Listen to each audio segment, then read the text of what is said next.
おすすめするスポットを7つ。今回かかった費用は、油断しちゃダメ、ほんと。皆さんこんにちは、りゅうやとわかなです。8月にグアムに行った時の Vlog をあげたんですけれども、今回はそれを通して私たちがどこがおすすめかっていうのをまとめたので紹介していきたいと思います。初めての方もこれを見ればグアム旅行を満喫できるんじゃないかなと思って紹介していきたいと思います。はい、では行きます。レッツゴー。まず基本的な情報を伝えます。日本から飛行機で3時間半くらいで着きます。で、1人私たちは今回ユナイテッド航空を使ったんだけど、だいたい深夜便で往復5万円だった。5万って感じ。グアムは小さいから基本的に1泊2日で大体のところは回れると思う。もっとね、リラックスしたいとかのんびりしたいっていう人はに座った方がいい。電車がないの、グアム。だから日本で免許取ってる人は国際免許いらないからレンタカー借りた方が絶対にいい。そうだね。移動が本当に楽だし、小さいから次の場所行きたいと思っても5分とか10分とかですぐに着くので、臨機応変に移動ができるからレンタカーおすすめです。右と左が違うので最初は戸そう惑うかもしれないけど何分かやれば慣れるので、運転自信ある方はやってみてもいいんじゃないかなと思います。グアムは雨季と乾季があって、基本的には気温とかは30度とか、今回8月に行った時はちょうど雨季の時期で急にスコール起こったりとか、お天気雨だったりとか多くて、できるだけ折りたたみ傘とかカッパは持ってった方がいい。油断しちゃダメ、ほんと。そうだね。外は30度ぐらいで半袖半ズボンで過ごせて、でも結構暑かったイメージ、で逆に室内はめちゃくちゃ冷房効いててすごい寒いので、1枚羽織るものを持ってったらいいんじゃないかなっていうのは思いました。次に今回かかったグアムの費用を公開したいと思います。イエイ。見て、大羅漢紙みたいな。何大羅漢紙って片栗粉と水のやつ。わからない。こんな感じです。こんな感じです。ボン。まず先ほど言った通り飛行機がそれぞれ5万円往復でかかりました。ホテルが2泊分一応取って2人で5万円ぐらいなので1人2万5千円でした。SIM カードがこちらのエアラモというアプリを使ったんですけど、eSIM ね。こちらが有効期限4日間のすべてデータ通話テキストを打つやつ、電話番号もついて全部無制限で1人1400円でした。大体はい。ついてからすぐに切り替えて使用できるのでとってもおすすめです。はい。次にレンタカー代。こちらはハーツのレンタカーを使って2人で1万8000円でした。ガソリン代入れたらもしかしたら2万円ぐらいになったかもしれないんですけど、なので1人当たり1万円ぐらいでした。はい。次に食費が1人1万6000円でした。バーベキューのファイヤーショーのやつとかが大半を占めてるけど、タコスとかアサイーボウルとかは1000円前後1人、200円とかだったと思うから、そんなにだよね。で次に、レジャー代として今回1日目の前半にツアーを申し込んで、半日だけなんだけどベルトラっていう旅行のツアーをまとめているサイトから応募して、だいたい1人1万6,000円ぐらいなので、2人で3万2,000円とかそれぐらいでした。最後にお土産代です。前回の動画でも出したんですけど、総額、2人で8万円でした。4万4万っていうわけではないけどというわけではないけど、大体私なんだけど、半分にしたら4万円でした。そう、4万円くらい。そう、何を買うかによるとは思うんだけど、ご参考程度に。最後に全体の合計の金額として今回かかった費用は12万円でした。イエイ。約だいたい12万円でした。まあでも普通に東南アジアの国に行くのと同じくらい日数が短かったっていうのもあるけど、まあこれぐらいかなっていう感じですね。それでは本題に入ります。私たちが今回グアムに行った中でおすすめするスポットを7つご紹介します。イエーイ。では最初に観光スポット、おすすめの観光スポットから紹介していきたいと思います。3つですね、紹介していきます。まず1つ目、パカットケーブっていう秘境に洞窟探検ツアーに参加しました。なんと1日目から、着いてすぐ、4時間後だよね。ホテル着いて4時間後に行ったのそう夜中だからね。車に20-30分揺られ、着いたらジャングルで、そこからの山道を何時間1時間半だっけ、1時間半歩き、すごかった。虫がたくさんいたりとか、その中をかき分けて、途中で会ったアメリカ人の人はもう虫に刺されまくったよね。そう、半袖短パン B さんで来ててそうそりゃいけないよっていう格好で、 B さん壊れてて、そう壊れちゃってて、途中で多分折り返してきたんだと思うんだけどね。そう、ツアーじゃないとね結構危ないと思う。すごく険しい中めちゃくちゃ疲れたんだけど、洞窟を見てもうすごかったね。圧巻でした。リアルイッテ Q だった。そう、リアル探検隊そうすごいところ通るじゃんみたいなね、ところ行った暁にめちゃくちゃ綺麗な景色が待ってました。動画で見ればわかるんだけど、でもそれでは伝えきれないぐらいすごい水も綺麗だったし、中も綺麗で広かったし、壮大だった。とってもすごくおすすめです。そして2つ目がタモンビーチです。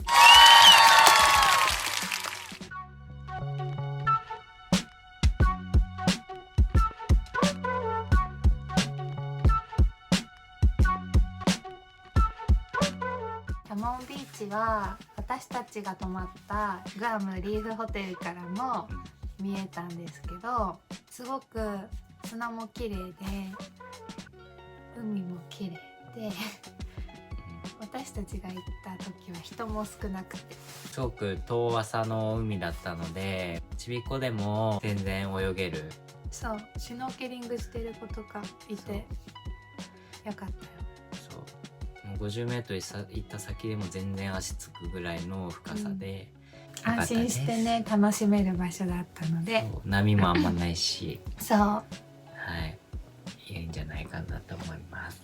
今回マリンスポーツとかはやんなかったんだけど、結構高いのでね、できなかった。時間的にもちょっと今回スケジュールカツカツだったので、次行った時やりたい。私たちが泊まったグアムリーフホテルからもうプールを通ってすぐ海に出られたので、なんかすごかったよね。プールとね海がこうつながって見えるみたいなとこもあって、インフィニティプールって言います。インフィニティプール。そうよかった。はい、だからホテルもすごく良かったね。そう。3つ目におすすめするのが恋人岬です。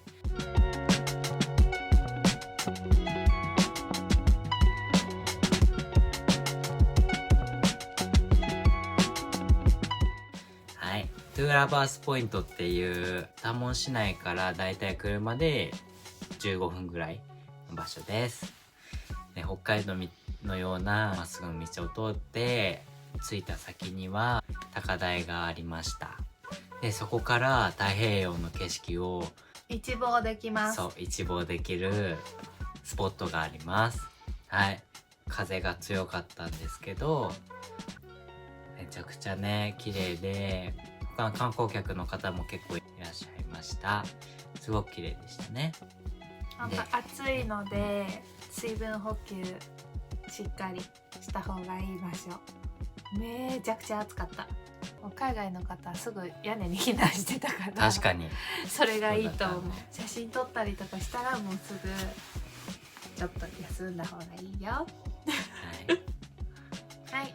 恋人岬はそれだけじゃなくて、ハートのねキーチェーンがありましたね。ハート。はい、韓国行ったことある方はソウルのソウルタワー行ったことは行ったことは行ったことがある方はうんわかると思うんですけれども、ハート型のキーチェーンにメッセージ書いて、すごいねいっすごかったぱいねメッセージが書いてあるハートのキーチェーンが見れます。面白いよ。いろんなね国のね言語がね飾ってあるんだそうから。書いてあるんだよ。そう英語もあったしハングルもあったし、漢字中国の漢字とかもあったし、いっぱいあった。はい、そうよいよ。ました。ハート1個、ハートと鍵のセットで$6だった。そう、ペンも貸してくれるから大丈夫です。次に食べ物編を紹介しまイす。エーイ。最初にメスクラドスというハンバーガー屋さんです。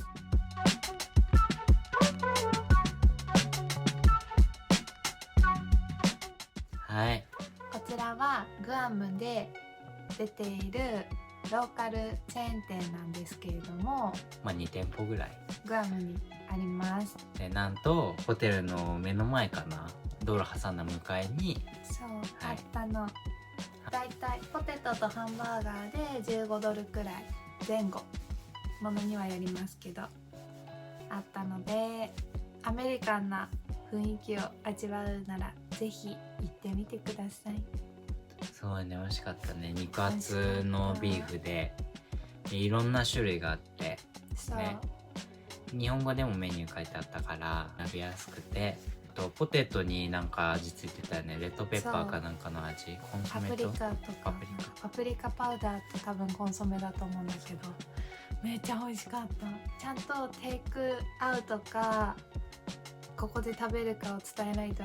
私たちはここで食べるってあんま伝わってなくて、テイクアウトの容器で食べたからそうなんかちゃんとお店だったらさプレートなの、トレーにそう木のプレートみたいなのに入ってて、そうそうそう見た目も可愛いんだけど、私たちめっちゃこういうパッカーってやつだった缶でプラスチックのそれを店内で食べるっていうね。そうはい、だからぜひねインスタ映えとかもするくらい可愛いから、はい、ちゃんと店内ヒアだよヒアって言った方がいいよ。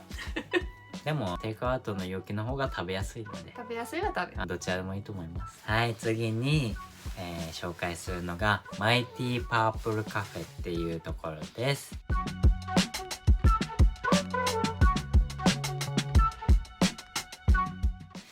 はい、これは2日目の朝ごはんで食べに行ったアサイーボール屋さんなんですけど、最近 SNS とかで話題になっていたので、ちょっと行ってみようということで行ってみました。リュウヤは初めてアサイーボールを食べて、わーちゃんも2回目2回目ぐらい3回目くらいだったんですけど、超美味しかったね。美味しかった。シャバシャバっていう感じじゃなくて、結構もったりした感じのジェラートっぽい感じの食感ですごく食べやすかった。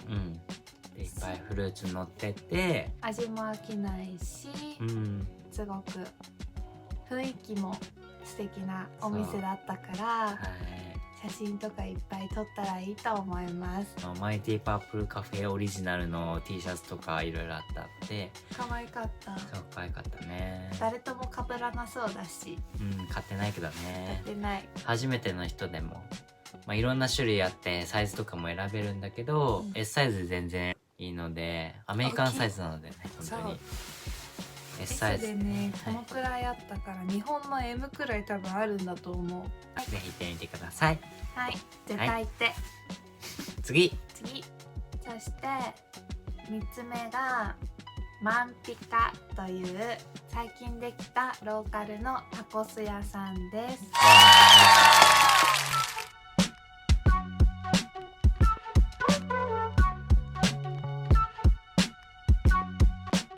こちらは店内もすごく綺麗で、ローカルの方しかいないレストランなんですけど、割とプレートもすごくいっぱい乗ってて、飲み物も大きいし、でコスパすごく良かったよね。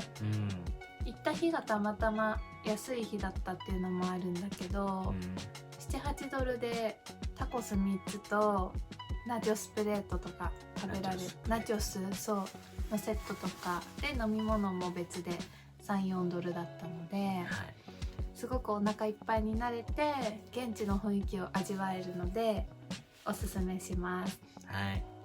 で2人で1つずつ頼んだんですけど、本当に量が多かったので、2人で行く方は多分1つとかでいいんじゃないかな。なんかサイドディッシュみたいなので別でナチョスチップス買うだけとかでも全然いいと思った。タコスが重たい、とにかく重たい。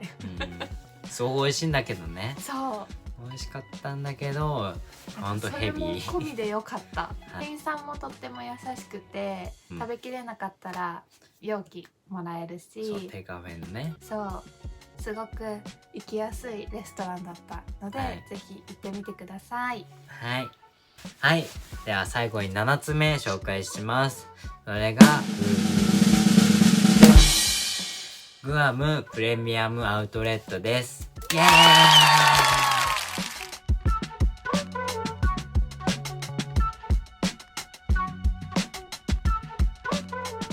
グアムに唯一あるアウトレットのショッピングモールで、今回私たち買ったのがリーバイスだったりとか、おもちゃトゥインクルズっていうおもちゃ屋さんだったりとか、本屋さんだったりとか、あとハーゲンダッツの中に入ってたりとか、アメリカのブランドとかもう日本では買えないものがたくさん売ってて、で日本よりも安かったりとかもあるので、本当にお買い物大好きだったりとか、日本に売ってないものを買いたいっていう方はぜひ行ってみるのがいいんじゃないかなと思います。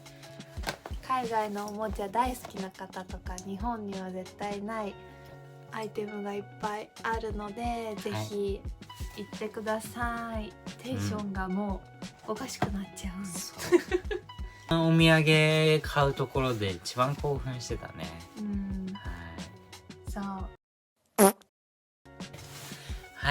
以上私たちがおすすめするグアム厳選スポット7選でした。イエーイ。あと他に番外編でお土産どこで買ったらいいのっていう方にご紹介、おすすめのお土産買えるスポットをご紹介したいと思います。1つ目が ABC ストアです。 ABC ストアはお洋服、雑貨、食品何でも売ってるので、ローカルの大きなコンビニっていう感覚で楽しめます。定番のお土産だったりとか、日焼けキッティとか T シャツだったりとか、もし買いたいよって方はそこに行けば、いろんなところに ABC ストアあるので、ぜひ行ってみてください。2つ目にビレッジオブドンキです。これは日本の方は皆さん知ってるであろうドン・キホーテのグアムバージョンです。で、最近オープンしたばっかりで世界最大級の面積を誇る店舗になってます。本当にすごく広くてコストコみたいな店舗で、回りきれなかった。そうここで空港からもほんと5分とかで、車5分とかで近いので、最後の最後でもうグアムの食品買って帰りたいだったりとか、入り口近くにグアムお土産っていうコーナーがあるので、ぜひ最後に立ち寄ってみてはいかがでしょうか。はい、ということで以上、グアムのおすすめスポットでした。この動画いいなと思った方はグッドボタンとチャンネル登録お願いします。ご清聴ありがとうございました。バイバーイ。バイバーイ。